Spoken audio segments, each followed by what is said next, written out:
$21,600 జెండా పాట అయిన నాటు ఇవేనండి. చూడండి ఒకసారి ఎట్లుంది క్వాలిటీ. 21,600 13 బస్తాలు సెలెక్షన్. నాలుగింటికి వచ్చినాం ఎప్పుడే వచ్చినాం అనేది లేవు మొబైల్ కూడా పోలేదు.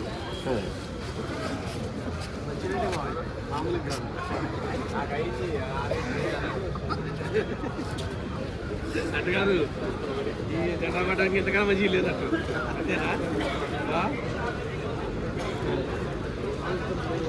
సో జెండా పెట్టిన లాట్ కూడా సూపర్ డీలక్ క్వాలిటీ అయితే ఏం కాదండి. క్వాలిటీ అయితే నాకు అంత బాగా నచ్చలేదు అనమాట. నాకే కాదు ఖరీదారులకు కూడా అంత ఇదిగా అయితే నచ్చలేదు. సో ఇదండి ఈరోజు వీడియో. ఇలాంటి మరిన్ని వీడియోస్ కోసం మన ఛానల్ అయితే సబ్స్క్రైబ్ చేసుకోండి. అలాగే మన వీడియోస్ని లైక్ చేయండి, తోటి మిత్రులకు అయితే షేర్ చేయండి.